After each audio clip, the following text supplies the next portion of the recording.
Hello everyone, hope you are doing well. Myself Kajal from ZETA IAS Academy.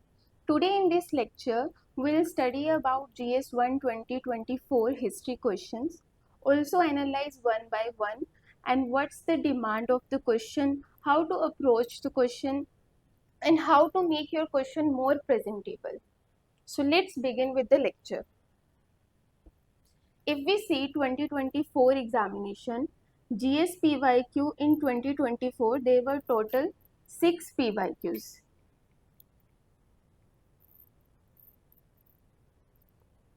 Two from the art and culture part, one is from Pallava dynasty and one is from Chola dynasty. Two from modern history part, one is on World War I and second is on Industrial Revolution. One from modern India, straightforward question on Quit India movement, and one from ancient history, that is Rigvedic period.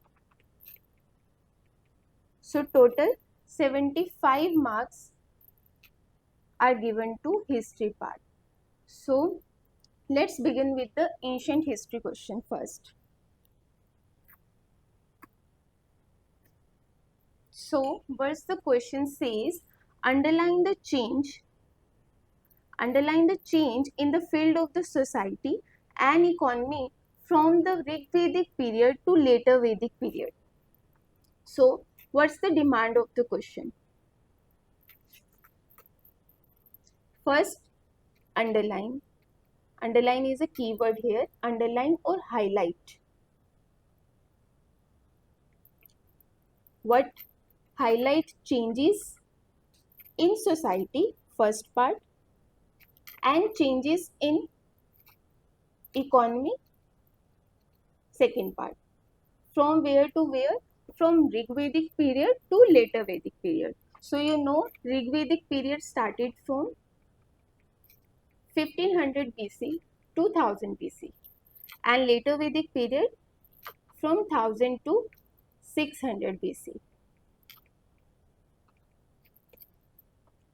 So here we'll write first the introduction.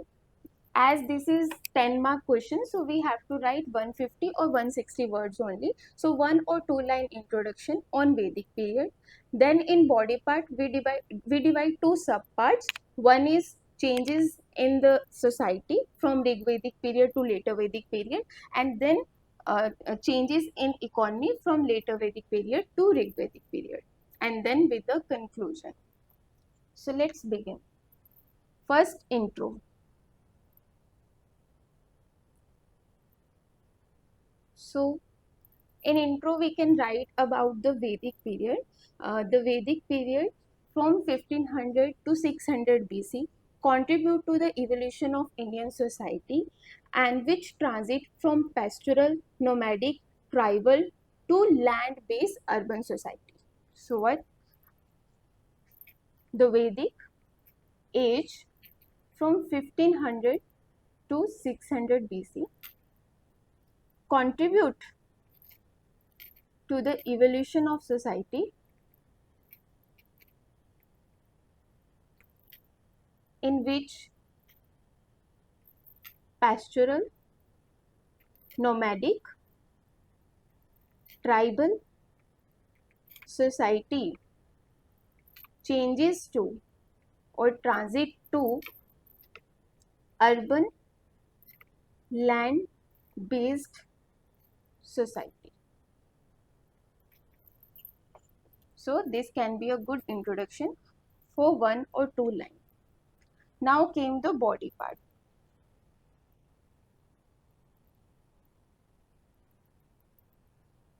So in body part we divide in this two parts. First was changing society. So how to generate point on society? So we know the syllabus of society. So what we read about, read in society portion, we read about social structure, we read about women status, we read about class and caste struggle. So all that point comes here. First is social structure. If we see the social structure in Rigvedic period, so there is fluid Varna system. The Varna system at that time was fluid, which transit to rigid Varna system. Varna system, that is Brahmin, Kshatriya, Vaishya and Shudras. So second point, untouchability.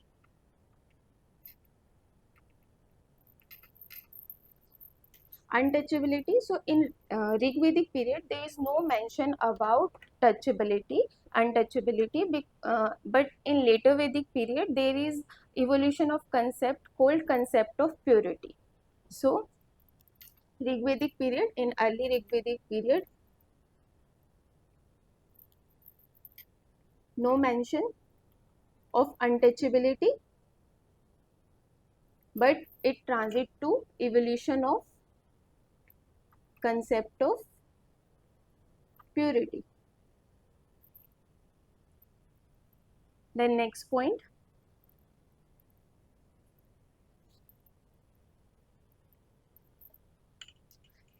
should be status of women.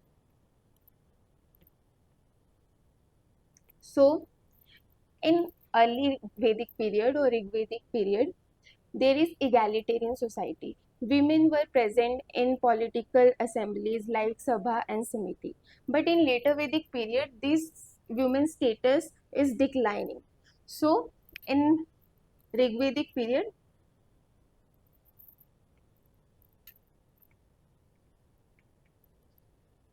there is egalitarian society with women present in Sabha and Smiti. But later, decline in the women's status. So this is our third point. Fourth point, we can write about religion also. So in early Vedic period, we have evidence of nature worship.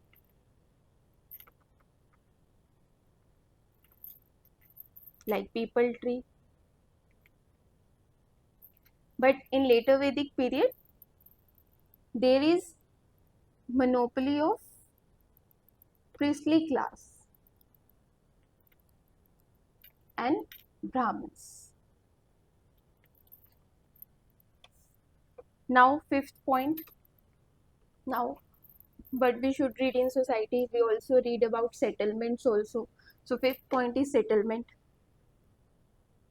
So early Rigvedic period is nomadic and tribal settlement. But in later Rigvedic period, there is semi-urban settlements. So in this way, society changes from Rigvedic period to later Vedic period. Now came to the other part of question, that is change in the economy. So what we study in economy, we study about agriculture, we study about industry, we study about trade, we study about medium of exchange. So all that point right here with respect to Rigvedic to later Vedic period. Now second part, change in economy. First point is agriculture. So in early Vedic period, there is pastoral economy, but later changes to agrarian economy. Or you can write also about the growing crops. In Rigvedic period, people grown only barley. But in later Vedic period, they start growing rice and wheat, known as vrihi and godhuma. Now, second point is on craft and industry. So early Rigvedic people only know about the copper metal. But in later Vedic period, people know about iron ore. And there is development of metallurgy art in this period. Third point, trade. So in Rigvedic period, there is no mention of trade route, but in later Vedic period, there is mention of trade route, that is Uttarpar and Dakshinpar. So that only in Rigvedic period, no mention of trade route,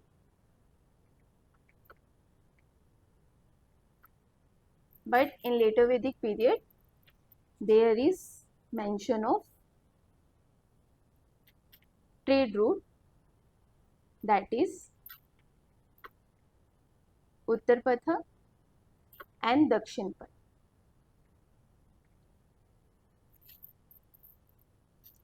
Now fourth point came medium of exchange.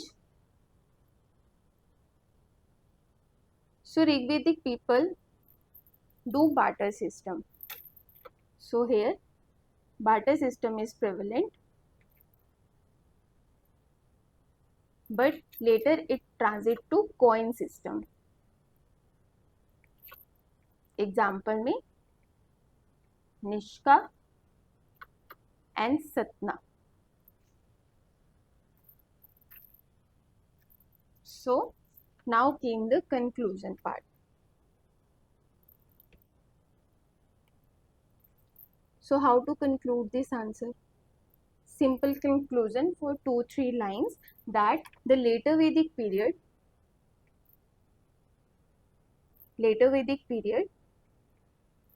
from 1000 to 600 BC laid foundation of what? Of urbanization, religious philosophies, and settled economy. So that's it. This is our conclusion. So in this question, we write 5 points about society, 5 points about economy, and 2 lines of introduction and 2 lines of conclusion. Now you can also make this question more presentable by using flow charts, or you can also use like here transit, Rigvedic period to later Vedic period, and write point 1, 2, 3, 4, 5, 6. So in this way, you make your answer more presentable to the examiner. Hope this clears. Now move to the second question.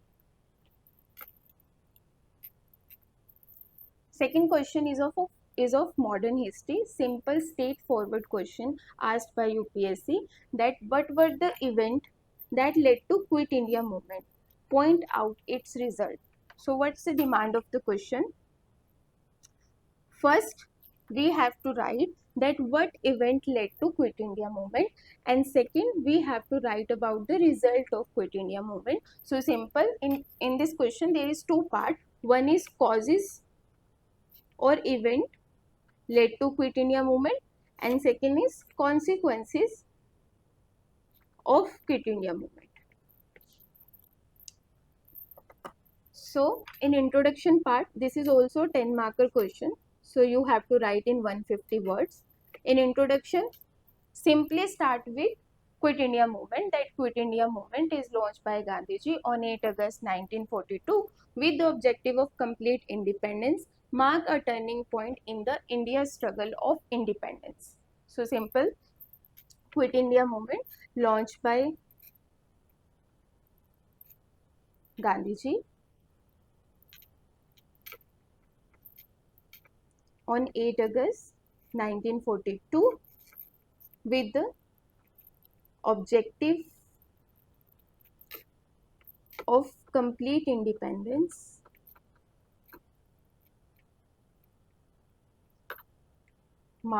marking a turning point in India's struggle for independence. So this is a introduction. Now came to body part. So in body part, we have to write two subpart. One, that is event led to Quit India movement in a chronological way, and second is the result of Quit India movement, that what was the consequences of Quit India movement. So first part, events led to Quit India movement. So you can also make flow chart here or timeline here first.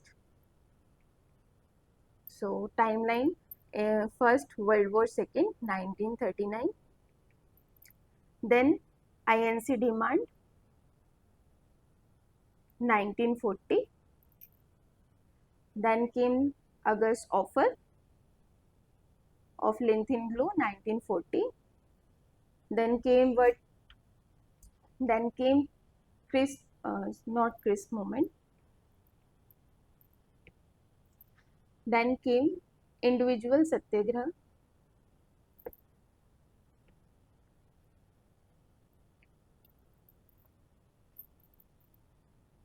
individual satyagraha,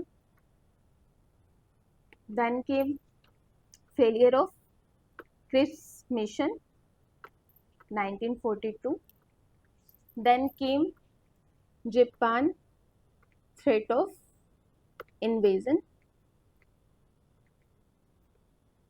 So all this led to Quit India movement. So in this way you can make a timeline and then start writing your point. So first World War II. So India made part of World War II without permission, which led to resentment in INC and people. So here resentment in INC and people due to India made part of World War II without asking. Now came second point, INC demand.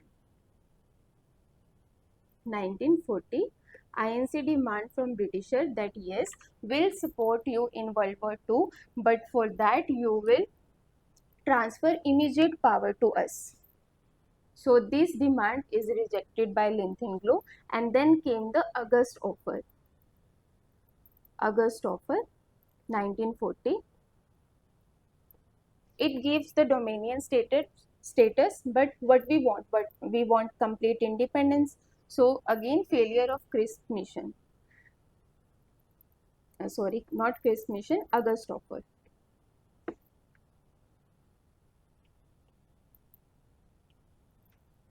Failure because we want complete independence.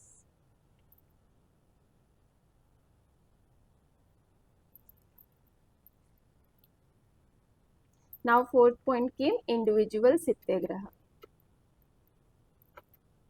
Because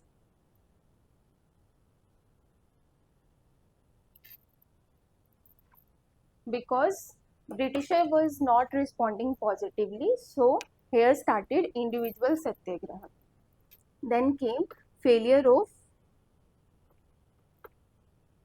Crisp mission, 1942. It again gave us Dominion status, but we want complete independence. So Gandhiji also called it post-dated check.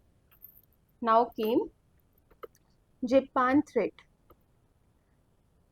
1942. As in 1941, Japan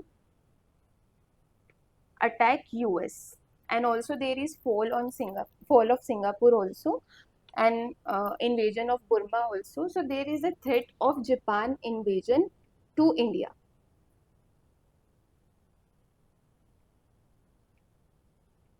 So this is our sixth point. You can also write about here Bengal famines. and people resentment due to wartime inflation, food shortage, and wartime miseries. So now came the second part. Second part is consequences. You can make this type of flow chart also. Like first consequences is what? Mass mobilization of youth.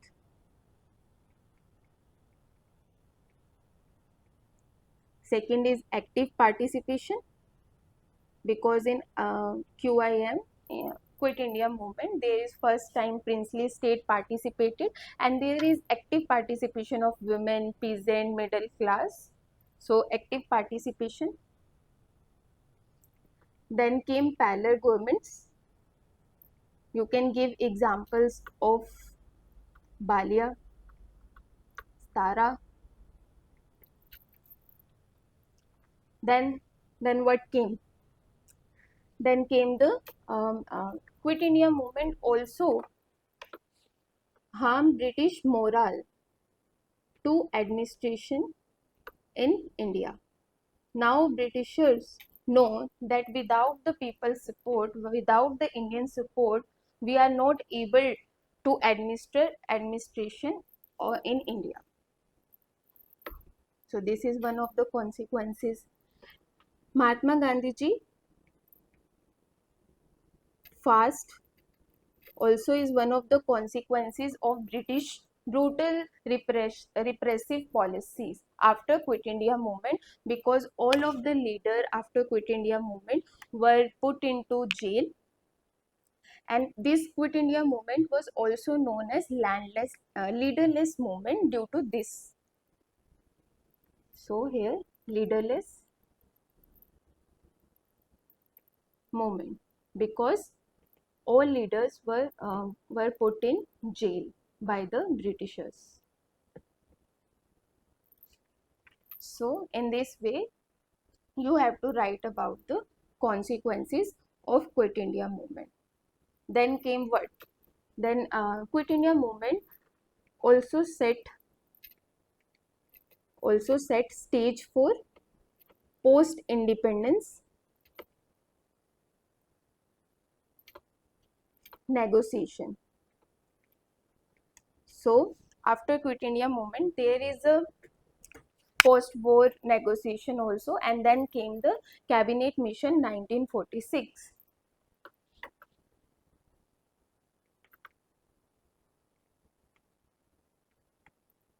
So this is our body part. So we have to write events led to Quit India movement, then consequences of Quit India movement, 5 points on event, 5 points on consequences, and then write a simple conclusion that Quit India movement, it is watershed movement that changed India's freedom struggle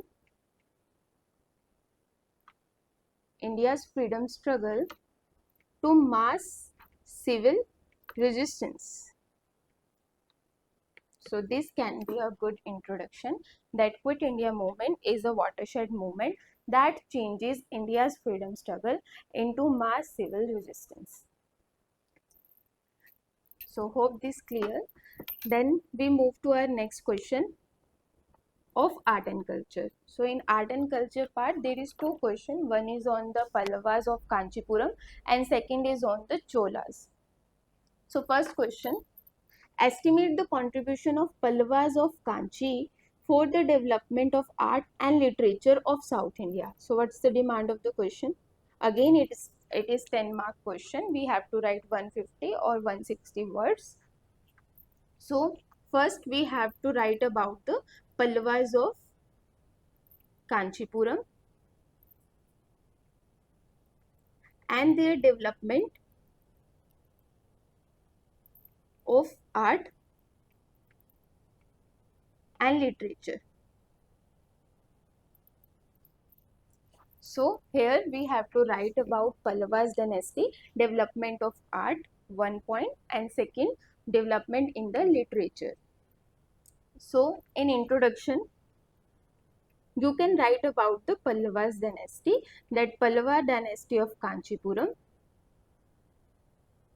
Pallava dynasty of Kanchipuram, founded in 3rd century and ruled up to 9th century,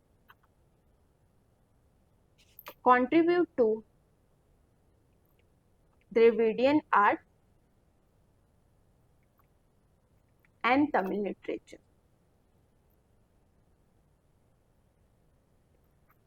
So this is our introduction, that Pallava dynasty of Kanchipuram, founded in 3rd century and ruled up to 9th century, contribute to Dravidian architecture and also Tamil literature.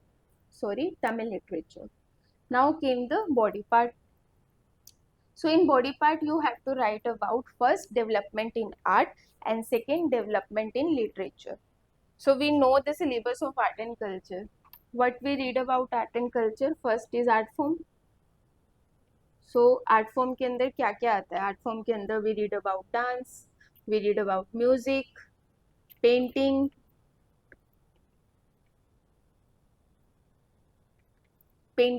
then came architecture. Architecture is of two types. One is royal architecture, second is popular architecture. In royal architecture came temples, stupas, pillars, and in popular architecture came well, canals, and third, what we read about, literature. So from here only we have to generate point about Pallavas dynasty. Like in the development of art, first development in art. So what we have to write here? First, music. So do we have example of music in Pallavas dynasty? Yes, there is one example of Rudracharya. Rudracharya is a Tamil poet. Rudracharya is Tamil poet patronized by Mahendra Varman I. So music we have one example. Then came dances. So dances in Pallavas dynasty, there is one inscription, Kadammalai inscription, talk about the Bharatnatyam dance form. So we also know about the dances of Pallava dynasty. Just give me a second.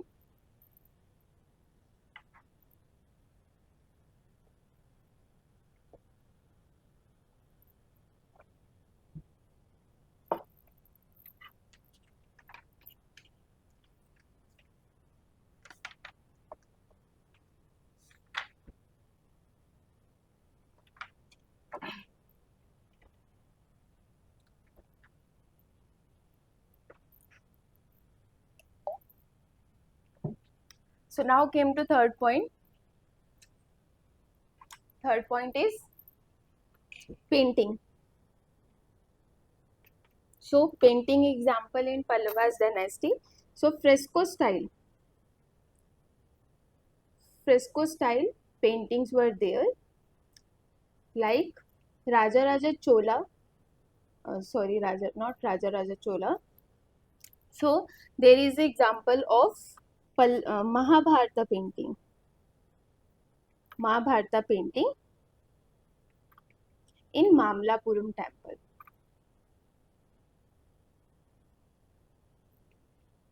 Marmapuram temple. So in even Chola period also and in Pallavas period also, in both dynasty, we see fresco type of paintings. Like in Chola dynasty, we see Raja Chola painting in Brideshwara temple, and in Pallavas, we see Mahabharata painting in Mamlapuram temple. Then came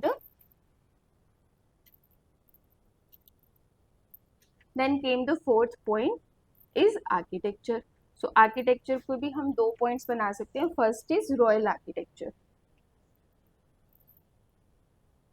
So fourth point is royal architecture. So in this we have example of what? We have example of Shore temple. Also we have Kanchipuram temple, Mamlapuram temples. So give this example of Dravidian architecture of Pallava's dynasty. Then came fifth point, popular architecture. So in Pallava's dynasty, there is construction of wells and canals, which is known in South India, Katteru and Kal. So wells and canals were also built by the Pallava's dynasty. Now came the sixth point is sculpture. So famous sculpture is Descent of Ganges is the one of the famous sculpture of Pallava's dynasty. Now came the literature part. So here question is about development of art and literature. So we have to write literature in sub part here. So one here development in literature, and divide literature into two parts. One is Tamil literature and one is Sanskrit literature. So we have to give equal space to the literature part also. So development of literature. So here divide this question into first Tamil literature and second is Sanskrit literature.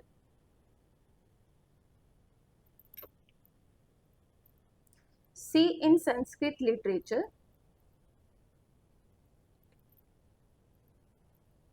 we have very good example of which also in UPSC 2025 pre, that is Mahendra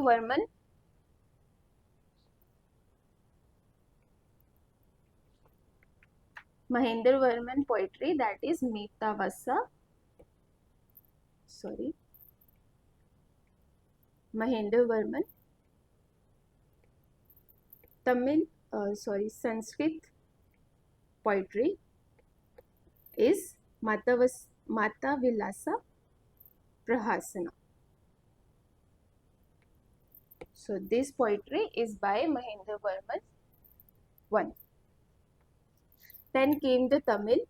So in Pallava dynasty, we don't have much example in Tamil literature, but we have to write a general point that in Pallava's dynasty, there is Bhakti literature,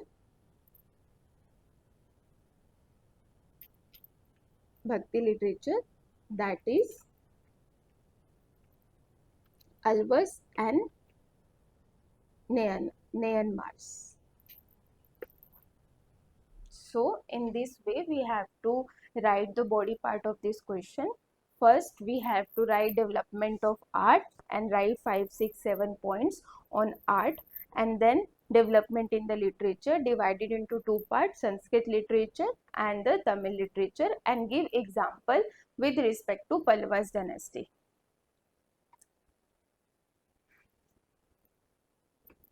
Then came the conclusion part. So in conclusion, what we have to write? So simply write that Pallava's dynasty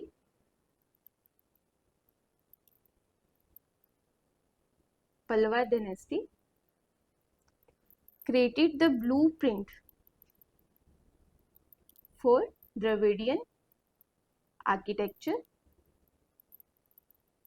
Tamil literature and Sanskrit literature, and their lasting legacy continues even today also.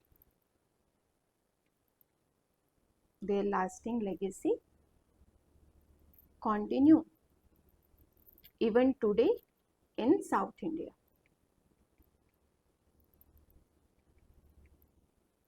So this can be our conclusion. Now came to the Cholas question. So question asked by UPSC that though the great Cholas are no more yet, their name is still remembered with great pride. So question is, Cholas is great that though though the great Cholas are no more yet, their name is still remembered with great pride because of their highest achievement in domain of art and architecture. So in question is talking about that yes, Cholas is great, and Cholas is great because of their achievement, highest achievement in the domain of art and architecture. So this is no see, Cholas is great just not because of their development in art and architecture. There is also political development, there is also social development, there is also economical development that makes the Cholas great. So in this question, what's the demand? We have to write yes, Cholas is great.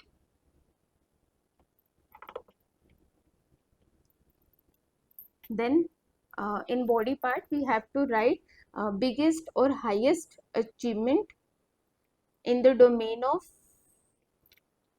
art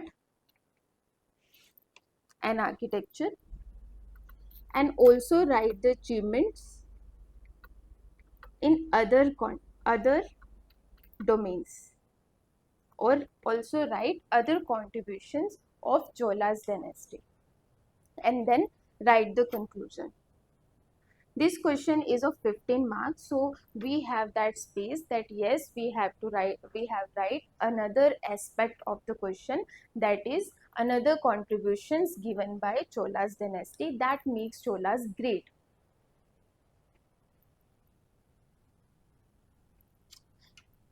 Give me just 1 second. Give that charger to me.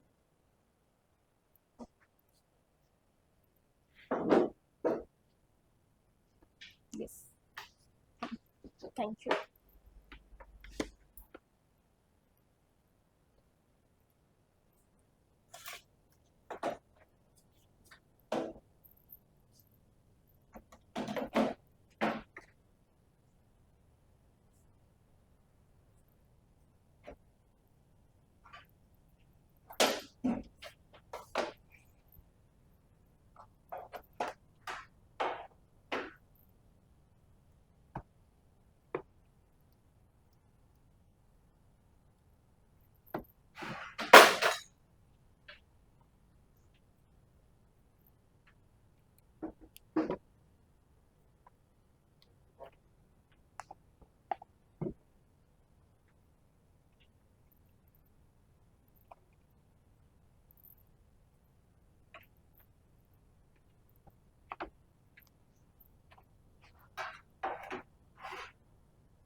Sorry for inconvenience caused by me.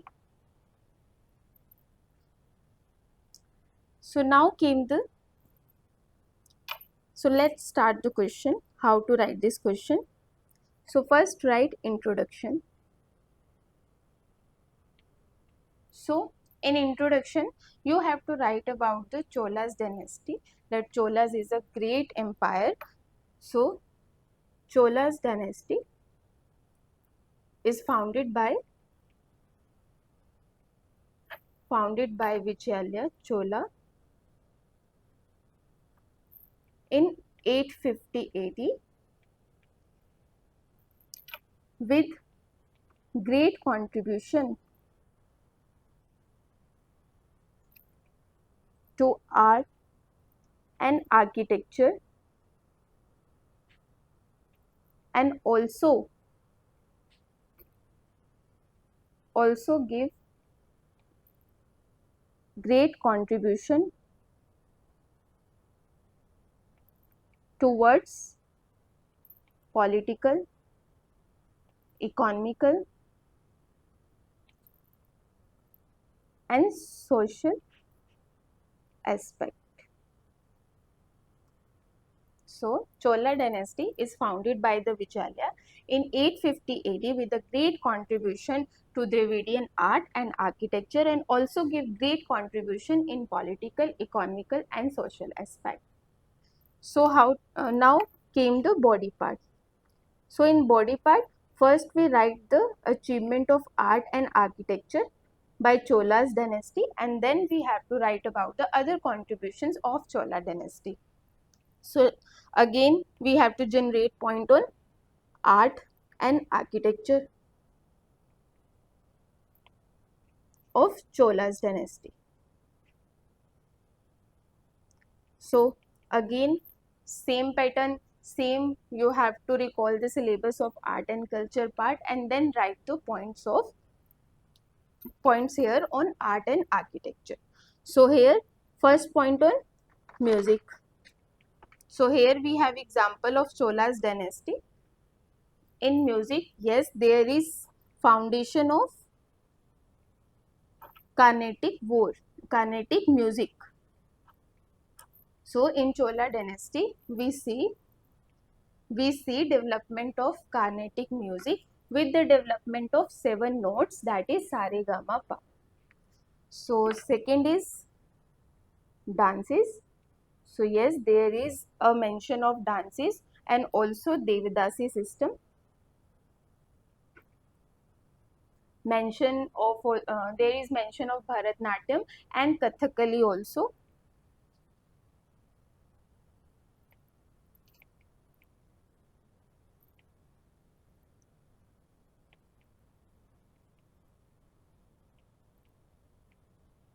So third is painting. So yes, same fresco type of painting I also explained earlier, fresco type of painting in Bridheshwara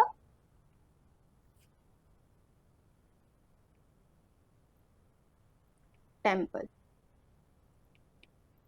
Fourth is sculpture. So there is famous sculpture of Nataraj bronze figure in Cholas dynasty. Then came what? Then came literature. Literature and there is a example of Kamban's Ramayana. So this is the example of Cholas dynasty in the contribution of literature. Then came 6th point, architecture. Architecture, we have to divide this into 2 points. One is royal architecture.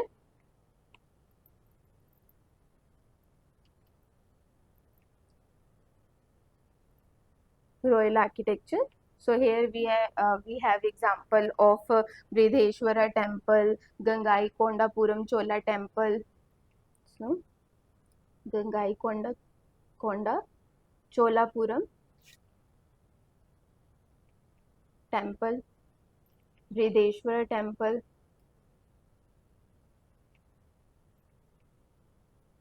also Great Cholas temple.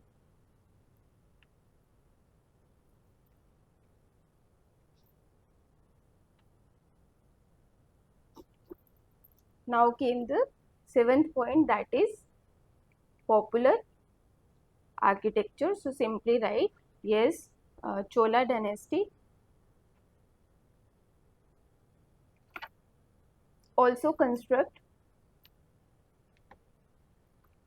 wells and canals in South India.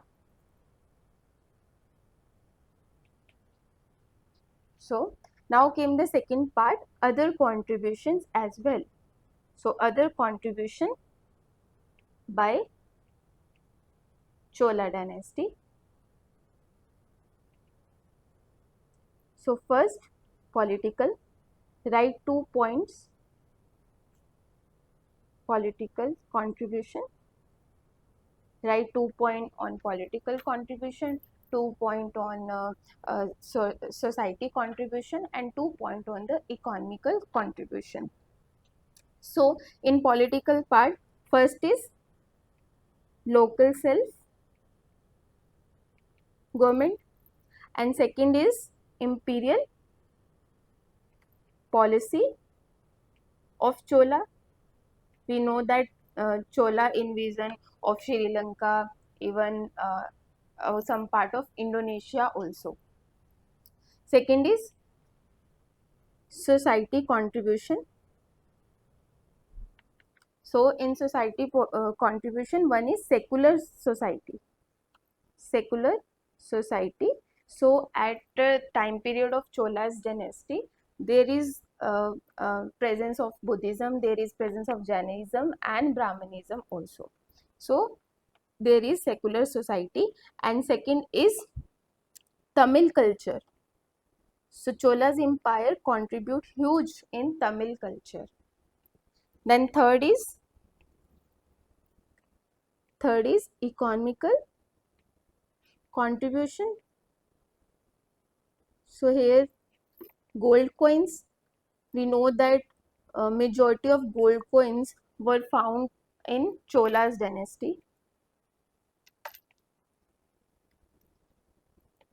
And second is colonization by Cholas dynasty. So in this way we have to write this question. First, write about the development of art and architecture in Cholas dynasty. Write 7 to 8 points with example. Then also write about the contribution, other contribution by Cholas dynasty which made Cholas the great. Then came the conclusion part. So Cholas dynasty contribution not confined to art and culture, but also in social, economical and political achievements, and their legacy even today contribute to India's culture. So this can be a conclusion that Cholas dynasty contribution not confined to art and culture but also the socio-economical political achievement, and their lasting legacy even today contribute to India's culture. So this can be a conclusion. Now came the next question of world history part.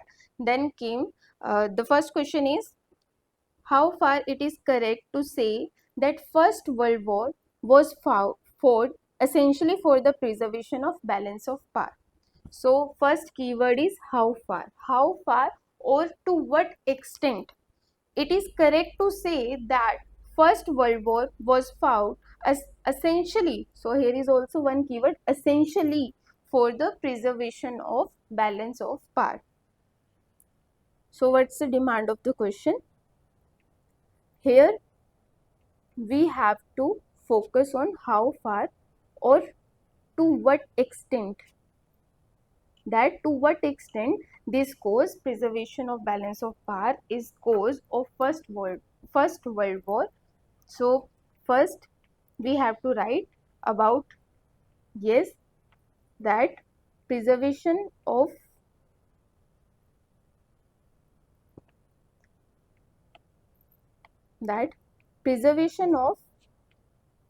balance of power is one of the cause of World War I. And in second part we have to write other causes of World War I as well. Other causes that led to World War I. So what is balance of power? So balance of power is a situation where no one single state or a group possess enough power to dominate others. So it is basically, it is a state of equilibrium. And who preserve the balance of power? Uh, who preserve the balance of power? The superpower or of that time. So in pre-war, in pre-war system, who is the superpower of that time? That is Britain and France. And Britain and France want to preserve the balance of power because of the Germany rise. So here question talking about that how far Britain and France is responsible for preservation of balance of power, and second the other reasons of World War I as well. So here first we have to write introduction. So in introduction simply write about the First World War, that the First World War from 1914 to 1918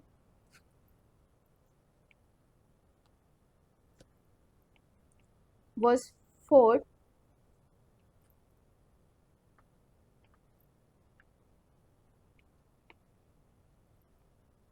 sorry, just give me a second.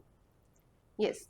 So in introduction you have to write about the First World War, that the First World War was fought for many reasons, and one of the reason is preservation of balance of power.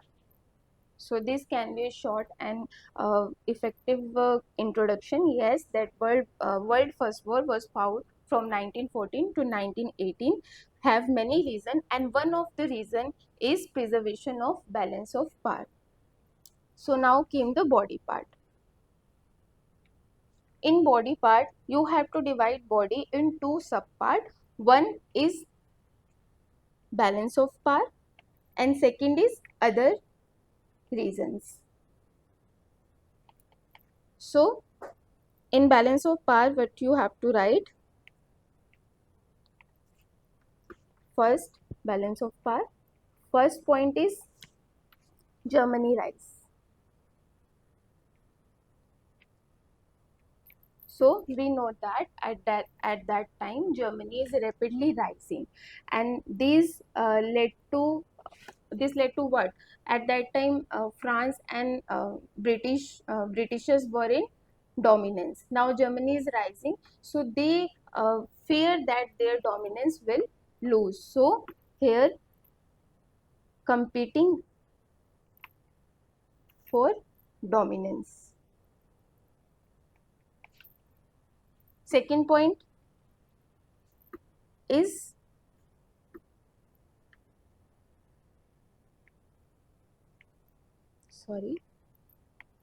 in second point you have to write about the colonial rivalries. Colonial. See, as Germany is rising, so Germany want to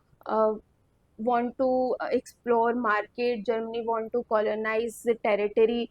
Germany want to create their dominance. So here colonial rivalry create between Germany,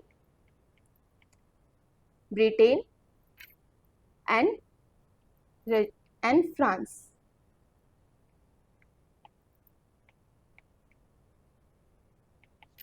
Third is encirclement of Germany. So what did Germany was encircled by Britain, Russia, and France. So Germany feel very humiliating. So here Germany encirclement of Germany also led to led to rivalries and create multiple alliances That is, first you know that triple alliance and triple entity. So in this you have to write 3 points. First is Germany rise, second is colonial rivalries, and third is encirclement of Germany. So these uh, all led to disturbance in the balance of power, and Britain want to preserve that balance of power. So the World War was fought. Now came the second part of this question, that is other reasons. So first reason is nationalism.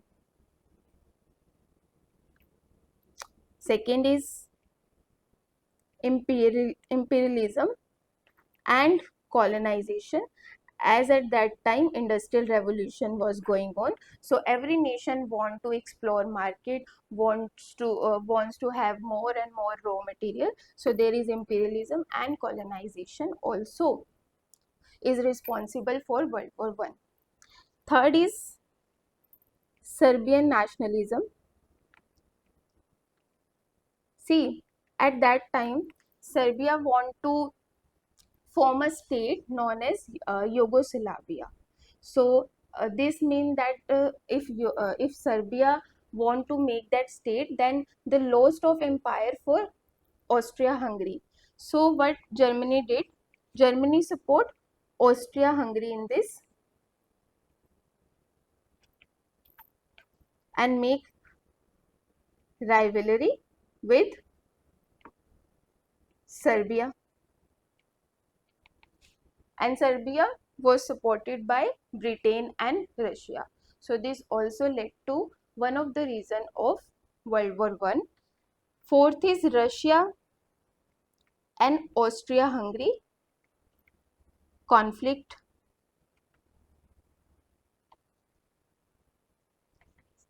Russia want assurance of sea route from where Mediterranean Sea to Black Sea via the state of Dandelies. So Russia want to support Serbia because he want to assurance of that sea route, because if we see Sea of Dandelies, so here this is Mediterranean Sea, this Sea of state of Dandelies and Black Sea. So here is Turkey, which is biggest rivalry of Russia, and here is Balkan Peninsula. So Russia want to support Serbia because of this assurance of trade route, and want to form a state Yugoslavia on Balkan Peninsula.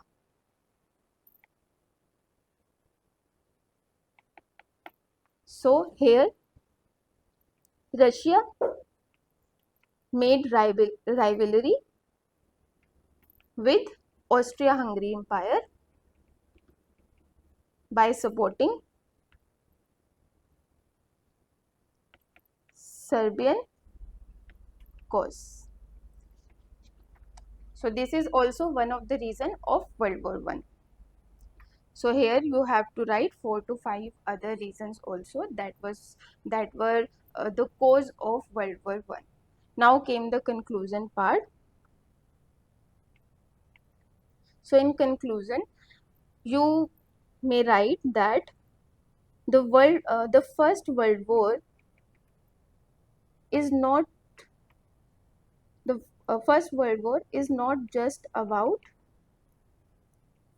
preservation of balance of power, but it is mix of imperialism, colonization and nationalism. So this can be a conclusion that World War One is not just about the preservation of balance of power. Yes, it is one of the reason, but it is a mix of imperialism, colonization and nationalism. So now came, that's it. No, there is one question left. Yes. So one question is left that says how far the industrial revolution in England responsible for decline of handicraft and cottage industry in India. So question is again how far. So here demand how far or to what extent, to what extent the industrial revolution in England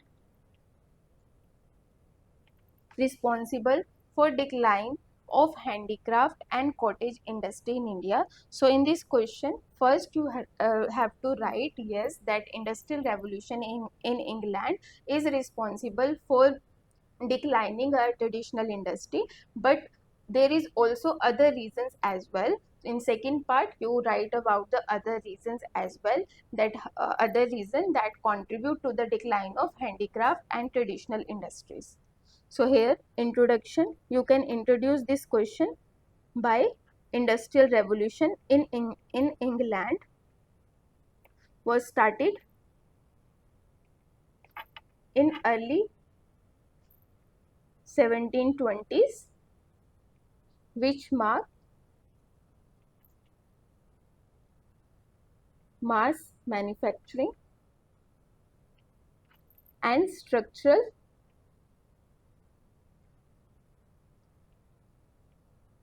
economy.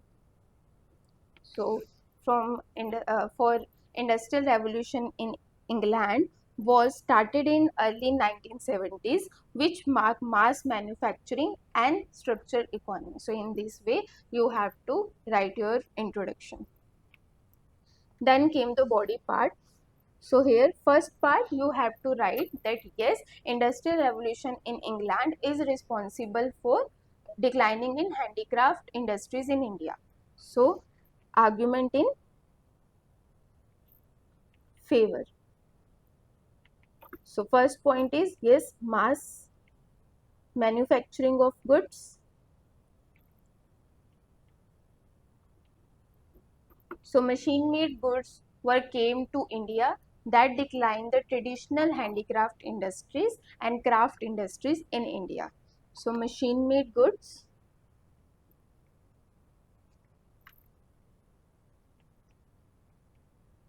in mass came to India, which declined traditional industries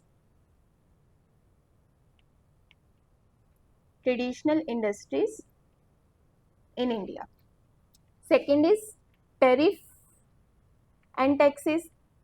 So Britishers were imposed high duty and high tariff on Indian products. So there is loss of export market.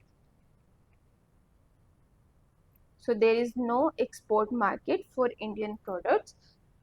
Third is disruption in labors as artisan moves towards the agriculture and other occupations. So laborers or artisans were moved towards agriculture because of food scarcity. As Britishers came, they do commercialization of crop, and due to cash crop there is food scarcity in India, and artisans and handicraft laborers were moved to the agriculture occupations for food security. Then fourth point what you have to write, that loss of patronage. Due to British conquest, princely state were on declining, who is a real supporter of these industries. So due to loss of patronage, traditional industries were declining.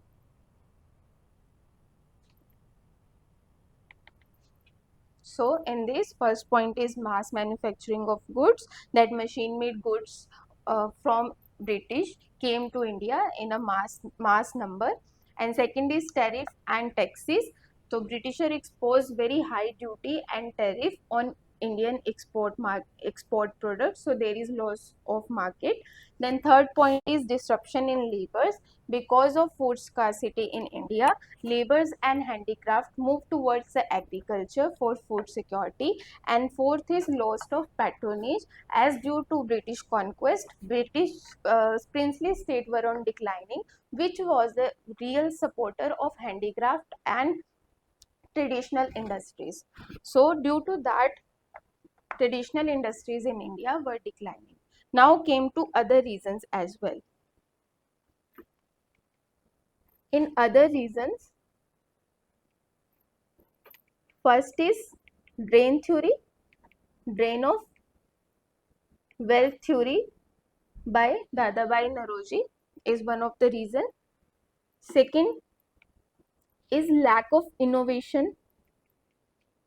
Due to lack of innovation, our Indian goods are not compete with the modern machine made goods. Lack of innovation and technology.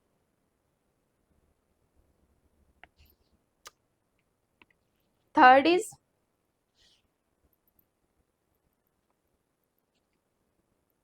lack of laborers.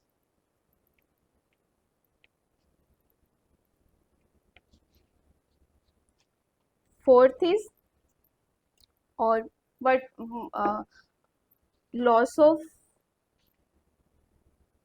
external markets. So these 4 to 5 points you have to write about other reasons that led to decline in the traditional flourishing industries in India. Now conclusion. So what is the conclusion for this question? Just give me a second.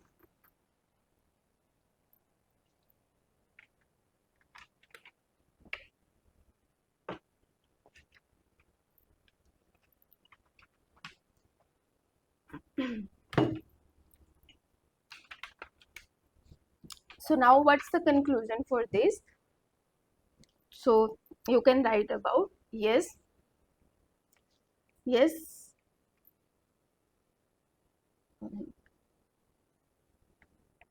sorry, that industrial revolution in England is one of the reason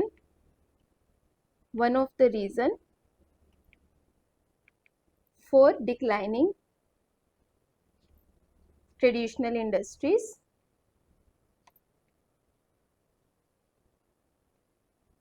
but Britishers' exploitative policies further decline India's handicraft and traditional industry. So this can be the conclusion that yes, IR in England is one of the reason for declining traditional industries in India, but British exploitative policies further decline these industries in India. So hope this help. Hope you know how to write these questions. What is the demand of the question, and to what, and like see there is two question on how far. So how far you have to write yes, this is a course, but there are other reasons as well, so you have to write about the other reasons also. So okay, thank you, happy learning.